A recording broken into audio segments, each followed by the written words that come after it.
What's up, Game Devs? T-Chan here, and welcome to episode 13 of Game Dev Loadout, where I chat with today's most experienced game developers 7 days a week. We'll learn about their background, the challenges they face, and the tools they use to reach success. And today's featured guest is Catt Small. Catt, it is go time. Are you ready? Yeah. Yes, Catt is a product designer, game maker, and developer. She is one-third of Brooklyn Gamery, a Brooklyn game-based studio that organized diversity-focused game jams and events. She also co-founded Code Liberation, a nonprofit that teaches people of marginalized gender identities to program games, and taught classes for the company until her departure in late 2016. She has spoken at schools and events across the country, including AIGA Design Conference and TED Talk. So go ahead, Catt, give us a bit about your personal life and how you got started in the game industry. Hey, so I've been playing games for a long time. Like, some of my fondest memories as a kid are like playing games with my family. So I was really exposed to this stuff at a pretty early age. And then, around the time that I was in my teens, I started trying to experiment with like RPG Maker and like trying to make an actual game for myself. But I didn't actually start making games more seriously until the 2010s, when I went to college and started meeting a lot of people who are also interested in making games. And I specifically went to an art college, so I had like a lot of graphic design skills that my friends and teammates didn't. So I was able to contribute a lot of design, like visual design content to these games that they were trying to make, which was awesome because then I got to personally like absorb information about how to program games, because when I was younger, I didn't really understand how any of that worked. And through Code Liberation, that's when I really started to solidify like my knowledge around how game logic worked and things like that. So once I'd actually learned how game logic worked, I was able to actually start programming my own games. So that's how I started like really getting into the groove of making some games. And I think, I'm trying to remember what time period it was when we started Brooklyn Gamery. I think it was maybe 2012, 2013, around the same time that Code Liberation started. So, I went to this hackathon. I was going to like a lot of game jams and hackathons, and that's how I really, really got into the process of like starting to release games and like feeling really confident about making video games. So it was really this process of like wanting to figure out how to make games, like contributing the skills that I had at the time, and then starting to go to events where I could like start to experiment and make lots of little weird things. And then eventually I got really confident and found some people that I really liked working with, and that's how Brooklyn Gamery was started. And then we released our first game, Prism Shell, and now we're working on some other games, including Breakup Squad. And now, what do you consider your main area of expertise? Yeah. So the things I also am pretty similar, about this in terms of the way that I work in my product design work. Like I have like two main skills, instead of like one. It's programming is like one of my major skills, and I use programming to design. So I guess you could say, like, if we're going to pick one, that design is definitely the driving force behind everything that I do. And by that, I mean like user experience design, which is really like the entire concept. Like, it's partially visual, but it's also mostly about like how people feel when they're interacting with something. And that's really what drives me, firstly, to create games, but also pretty much everything I do is like thinking about how someone's experiencing something. And that's what really game design is as well. So yeah, definitely. And I would say that the thing that I'm strongest in is definitely design. And then programming is definitely next down the list. Yeah, like you said before, user experience is definitely crucial. What is something we game devs probably don't know about when it comes to like user experience and design that we should know about? Ooh, that's a great question. I think the biggest thing to understand is that I guess like a lot of pretty much everyone who's trying to like get into game development wants to be a game designer, but there's something really important about making sure that you know when to execute upon your vision and when to really accept feedback. I think that so much of user experience design and game design is really research, and it's really, really important to make sure that you're testing the things that you're creating so that you know like what's really important and what you need to keep in your game and what you don't mind being flexible about.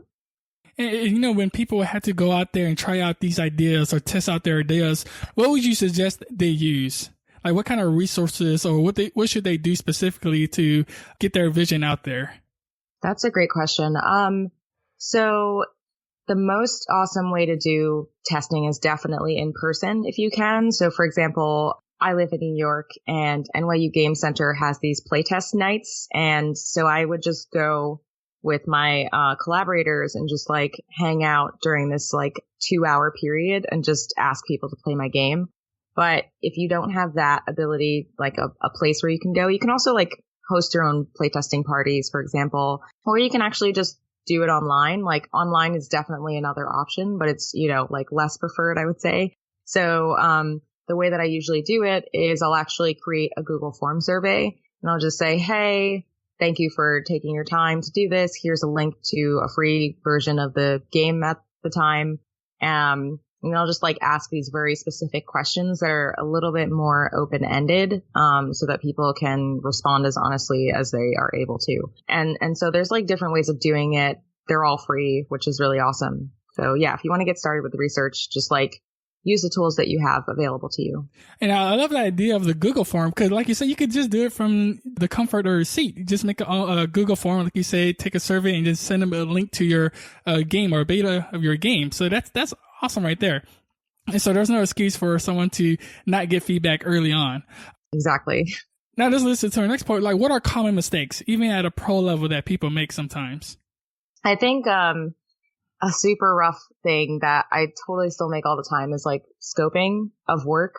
It's obviously really hard to estimate how long a game is going to take, but I think the biggest mistake that I made when I was starting out was definitely like I was making my projects way too large and I was estimating that they weren't going to take enough time, so I couldn't be really realistic.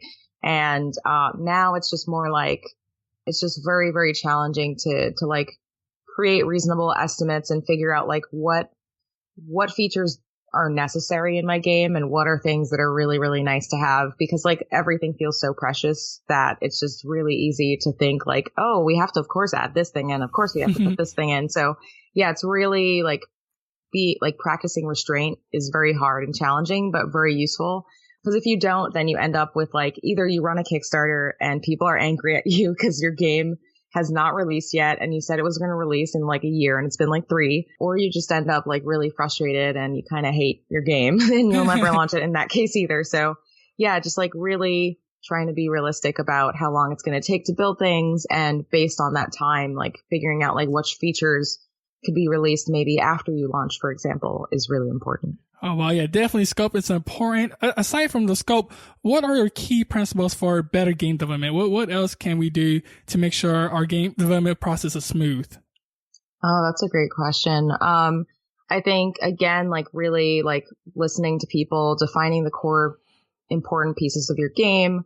I think also like not forgetting elements like sound and like either you can call it game feel or like juice, like whichever, whatever like makes you like feel like you understand like what the term is, but really like making sure that you get those key like moments where people can feel really delighted or like really engaged with the game is like really important. So like not forgetting those moments, I think. And I think like Teddy Deep had a really interesting statement about that concept within a talk that he did at GDC, where he basically was saying I could either add in this extra like hard mode, or I could add this really fun thing that I think people would really like, that maybe isn't exactly the same, like he was saying like I could either add this like thing that maybe no one would notice. I think it's actually a bug. I think he's like, I could fix this bug that probably will never happen that I could fix later after launch, or I could add this really fun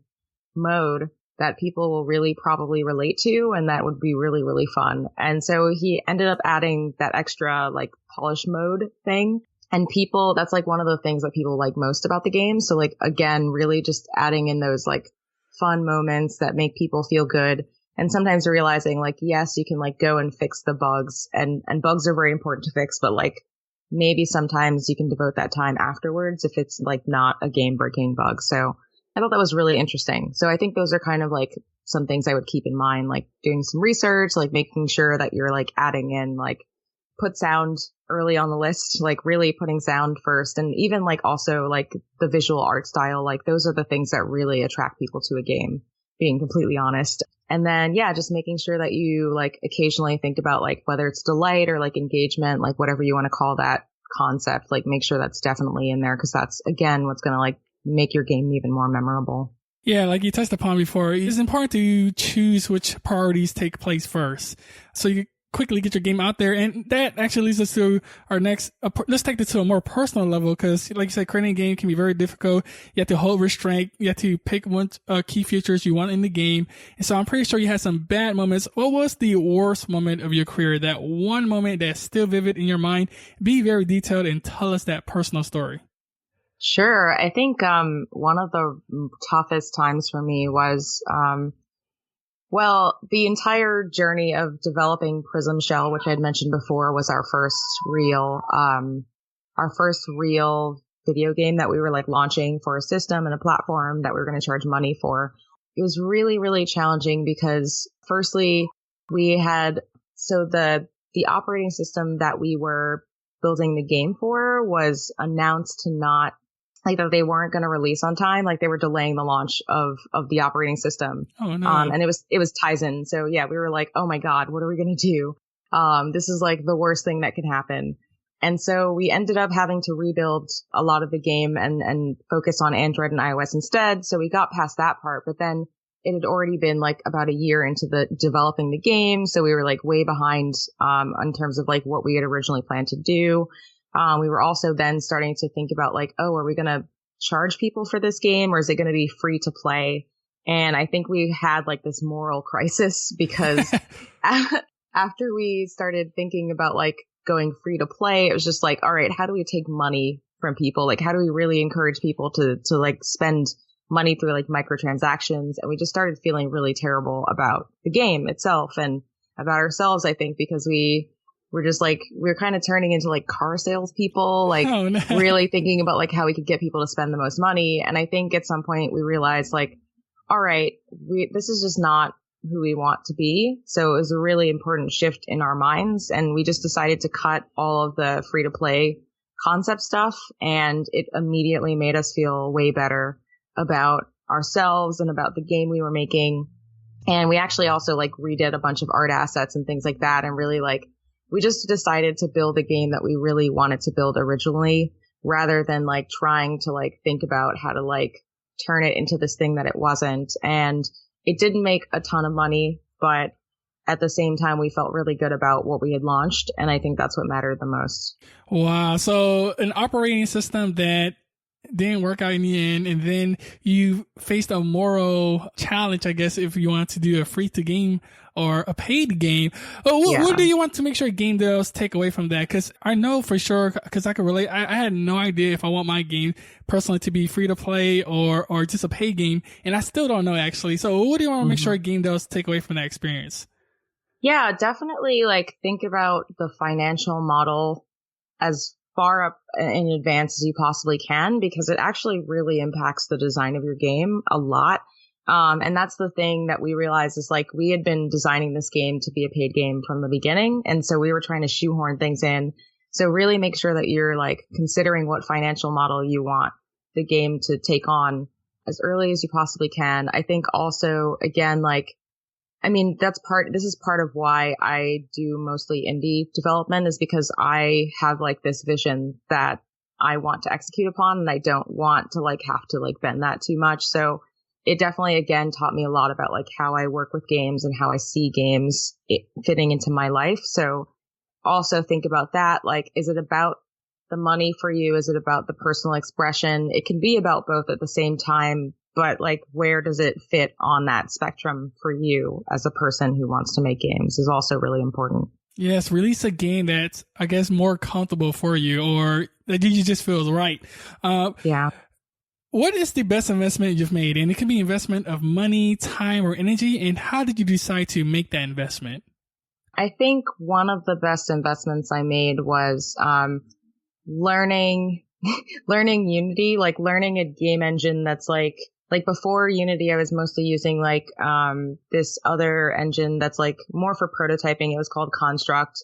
I was also using this programming framework that's based in JavaScript called Phaser, and I'm still using Phaser, but Unity like really I think took me to the next level in terms of like the types of games that I can make. So I think that one of the best investments I made was taking a Unity development class and also just like really putting time and effort into really starting to understand how a game engine like Unity can like contribute to like me making different and like more like longer games, even like more polished games. Like I think it just really took my skills to the next level. So definitely investing in like learning a new game engine is super important. Yeah, and Unity is free. There are a ton of tutorials, even on Unity website, so there's no excuse for game devs to get started on that. Now, what is the one thing you're most excited about today in the game industry? Ooh, that's a great question. Well, we just had the Game Devs of Color Expo. It was in late June, so I helped to organize that event, and it was highlighting like a ton of people of color in games who are like making games right now. And like part of the event was also to inspire other potential game developers, who are kind of like curious, but not really sure how to get into the industry. So I'm like really, really excited right now about the next couple of years when we hopefully see the results of the event that we organized. But also like there are just so many great games that I saw there and I cannot wait for them to actually launch. Like there was one that was called The Ultimate Clapback, which is basically if you like grew up in an area like Harlem or like the Bronx, you're pretty used to like, so it's like this game that's completely built around, the concept of like telling jokes to each other, but it's like, they're kind of like your mama jokes, but like not like it's the concept behind your mama jokes, but it was put into a game. So it's really awesome because it's just like these great insults and you're trying to like make sure that you're like creating the better insult and like winning the game that way. So I'm really excited about that game and other games like that are coming out of these, like they're coming from people who come from different backgrounds and different cultures that maybe we haven't really seen very much yet in the industry. So I'm super excited about that. I love that. And what I'm curious, you could help me out with this too. How are you inspiring a game devs to get started in the game industry, or how are you giving them that stepping stone to get started? I think the biggest thing that someone who's already in the industry can do is really like listen to people who want to make games and like figure out like what's that missing step for them and then help connect them to people who are already doing that thing that they want to figure out. Cause that's pretty much how I got started, right? Like I found some people who were doing a thing that I wanted to do and I contributed what I could and I learned from them. And that's how I like got to where I am. So that was like the entire concept behind what we were doing this year at the expo is we were trying to figure out like what are the biggest questions that we had and that other people have about getting into game development and how can we actually put people who know how to do those things on a stage in front of them for an affordable price so that they can learn directly from those people. And I think we hopefully did a good job, but yeah, it's really about reaching out to like people who know stuff that you want to know and like hopefully you're like compensating them for that information. Like we were like paying these speakers to show up and do this stuff. So that was really awesome. But yeah, it's like, hopefully you can like collaborate even with people who know things that you want to know. And like that way you're also kind of compensating them as well. So yeah, I think it's definitely about just like connecting to as many people as you can, because honestly, it's so much harder to learn things by yourself. Oh, great idea. And now I'm going to have the mindset of helping people that's listening to the show and connect them to the right people or the right resources if possible. Awesome. Don't forget Game Devs. You can check out gamedevloadout.com for the show notes, and you should subscribe to the podcast for new daily episodes. And now we have reached crunch time, that phase that Game Devs dread, but we are here to overcome it. Basically, Catt, I would ask quick questions and you'll be giving us a ton of valuable information in return. Are you ready to crush it and release this show? Yeah. Yes. What was holding you back from becoming a game developer? Definitely a feeling that I didn't know enough, but it also felt like there just wasn't enough knowledge when I was a kid, for example, to learn. But now there's a ton. So this is a great time to become a game developer. Oh, yeah. Amazing time. What's a personal habit that contributes to your success? I am very good at time management and breaking down large tasks, like making a game into a bunch of tinier tasks so that I can actually accomplish them. So, for example, just like get really good with Google Calendar, make it your best friend, find like a task management software like Trello that works for you, and just start figuring out like how you can turn big things into way smaller things that feel way less scary. Yeah, I love Google Calendar. Use it all the time. What's the best piece of advice you've ever received? To get out of my head and accept that things are never going to be 100% perfect. Just like find a point that you're comfortable with and just like release the thing. Otherwise, it's never going to happen. Yeah, I think one of the big problems a game does have is just they never finish their game and release it. And it's so important to release it and get that feedback. How has a failure set you up for a later success? So a failure setting me up for success, I think, and so actually, fun story, when I was in college, one of the games that I helped contribute some work to was this giant magnum opus that I don't really remember the name. I think we were calling it like Catala or something. So if any people from Quantum Box, which is a collective that I worked with, if they are listening to this, they'll know what I'm talking about. But it was supposed to be this gigantic game that was going to have hours and hours of playtime. And we were young and stupid and we had no idea what we were doing. So we like tried to make this gigantic game, and that's how I realized the power of like scoping work and realizing what's realistic or not, because we of course failed completely. And another project that I was also working on around the same time, which was like this chemistry game, failed for the same reason, because we like didn't scope the project appropriately. We kept adding new stuff. So learned a ton about time management and estimations from those two projects. Definitely. Aside from Google Calendar and Trello, what are other internet resources we game devs should use? I think there's a lot of value in this JavaScript framework that I mentioned called Phaser. They might have a new name very soon, but that's a super great resource. I think also Code Liberation, codeLiberation.org, they have like a ton of old tutorials for like from classes that they taught, basically. So they've got things like C#, they've got like a Unity lesson, they have like a Game Maker lesson, they've got like a whole thing about Phaser, like HTML5 and JavaScript game development. Like there's a ton of tutorials on their site, so I definitely also recommend checking that out. I would definitely link that up. This next question is a bit of a doozy, so take your time if you need to.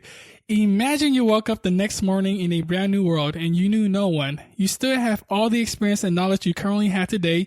Your food and shelter is taken care of and you have a laptop. What would you do step by step on the path to become a great game developer? Oh, that's interesting.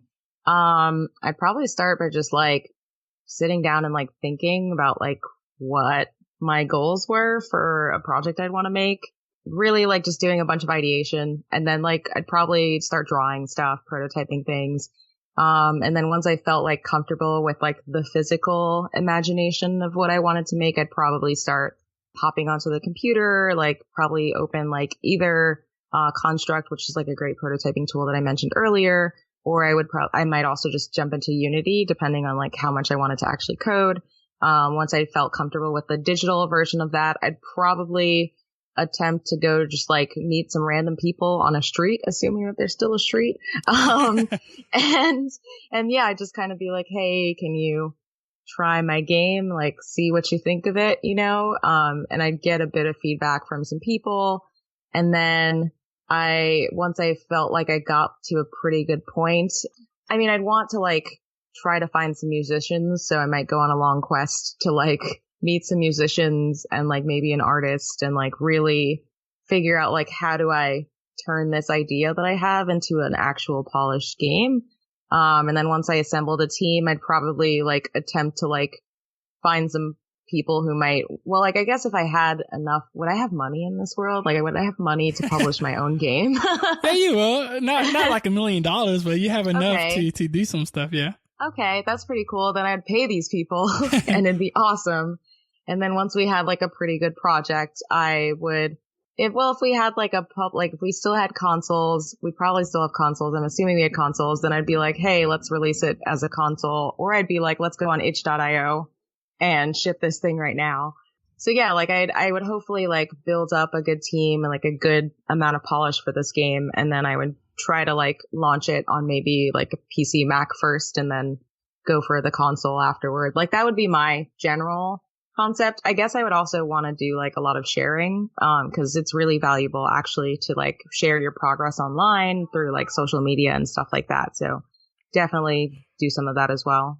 That was an awesome step-by-step, and definitely Game Dust. You should follow that as well. We have reached the end. Go ahead and give a party piece of guidance and how we can connect with you, and then we'll say goodbye. Awesome. So yeah, if you want to make games, just don't be afraid, I guess it's weird advice. Like people always say this, like just do it. But it's really like tell people that you want to do it. Like just spend a little bit of time experimenting and see how much you can do by yourself. And then if you find these gaps that you need to fill, then that's when it's good to start looking for other people. So definitely like don't put yourself down and think that you can't do it. It's really accessible now. So definitely do that. In terms of how to connect with me, I'm on Twitter and I've got a website and I'm on Facebook. They are all just CATTSMALL, Catt Small. So it's like Twitter's handles cattsmall, cattsmall.com, facebook.com/cattsmall. And I have like a newsletter where people can follow me as well. You can find that info on my website. So yeah. I also have a Patreon now if you're interested in like helping to fund super weird games that I'm making. That's also just patreon.com/cattsmall. Awesome. Hit her up, Game Dells. She is there willing to help you out. Catt, it's been a pleasure. Thank you so much for sharing your journey with us. And for that, we are truly grateful. We look forward to your future work. And until then, we will catch you next time. Awesome. Thanks, Tony. Thank you. Thank you, Game Dust, for listening, and remember that knowledge is only potential power, execution is the game, so equip yourself with the best loadout and take action today. Go check out GameDevLoadout.com for all the resources. You can also subscribe to my email list to get an awesome freebie, or contact me for feedback because I would love to hear what you have to say. Until then, join me on the next episode. T-Chan out.